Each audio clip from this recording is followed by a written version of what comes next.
지난 15일 새벽 서울 강남의 한 아파트 단지 입구. 한 여중생이 맨발 상태로 길을 뛰어 내려가고 그 뒤를 성인 남성이 무서운 속도로 쫓습니다. 여중생을 붙잡은 남성은 복부를 가격하더니 길바닥에 넘어진 학생의 머리채를 잡아 끌고 때리기를 반복합니다. 잠시 뒤 또 한 명의 남성이 누군가를 찾는 것처럼 두리번거리더니 이들을 발견하고 폭행에 가세합니다. 행인들이 지나가는데도 아랑곳하지 않습니다. 잠시 후 또 한 명의 여성이 나타나고 여중생은 겁을 먹은 듯 아스팔트 바닥에 무릎을 꿇습니다. 여성은 이런 여중생을 수차례 걷어차고 밟습니다. 남성도 이를 말리기는커녕 여중생의 복부와 안면부를 때립니다. 폭행이 이뤄졌던 장소입니다. 차가 다니는 이런 횡단보도 한복판에서 아이에 대한 폭행이 약 20분 동안 이어졌습니다. 행인의 신고로 출동한 경찰은 주변 아파트에서 가해자들을 모두 발견했는데 한 집에 살고 있던 40대 부모와 고등학생 오빠였습니다. 부모는 경찰과 구청이 진행한 조사에서 아이에게 병원 진료를 위한 사전 설문지를 작성하도록 했지만 아이가 거부해 벌을 줬고 벌을 받던 중 맨발로 뛰쳐나가 아이를 잡는 과정에서 발생한 일이라고 진술한 것으로 전해졌습니다. 경찰은 피해 학생을 가정에서 분리해 학대 피해 아동쉼터로 옮기고 부모와 오빠를 각각 아동학대와 가정폭력 혐의로 입건했습니다. 이들에겐 오늘 피해 학생에게 접근하거나 연락할 수 없는 긴급조치가 결정됐습니다. SBS 김지욱입니다. 경찰이 폭행 발생 사흘 뒤에 아이를 보호기관으로 옮기는 완전 분리 조치를 한 건 하루 전 추가로 확보한 CCTV 영상에서 심상찮은 정황이 발견됐기 때문입니다. 아이는 부모와 오빠로부터 심각한 폭행을 당하면서도 전혀 저항하지 못했습니다. 특히 엄마가 나타난 뒤에는 대로변에서 무릎까지 꿇었고 폭행을 저항 없이 받아들였습니다.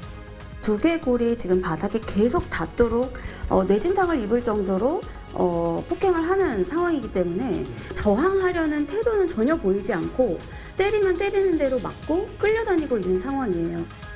폭력의 행태도 경찰이 눈여겨보는 부분입니다. 새벽 시간이지만 사람들이 오가는 아파트 단지 앞 대로변에서 온 가족이 막내딸에게 집단 폭행을 가했기 때문입니다. 옆에 다니는 차도 있고 또 지나다니는 보행자까지 있는 상황이기 때문에 이 부분을 인식을 함에도 불구하고 이 아이는 그냥 내 소유물에 지나지 않는다 이런 인식을 가지고 있는 것 같고 아이를 보호하고 있는 학대 피해 아동 쉼터와 경찰은 심리를 장악해 판단력을 잃게 하는 가스라이팅 정황 등을 확인하기 위해 오늘 아이에 대한 심층 상담을 진행했습니다. 경찰은 아이의 진술 내용을 토대로 부모를 추가 조사한 뒤 형사처벌 여부와 수위를 결정할 방침입니다. SBS 편광현입니다.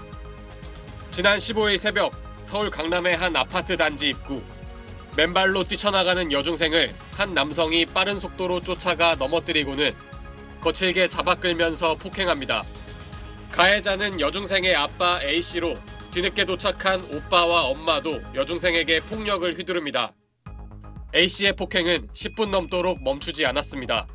이들의 폭행 수위가 심각하다고 판단한 경찰은 부모와 오빠가 피해자에게 접근하거나 연락하지 못하게 하는 긴급 임시조치를 검찰에 신청했습니다. 특히 아빠 A씨에 대해선 아동학대 처벌법상 가장 높은 7호도 함께 적용했습니다. 학대가 재발할 우려가 있는 경우 아동보호를 위해 가해자를 유치장이나 구치소에 최대 2개월 동안 구금하는 조치로 한 차례 연장 가능합니다.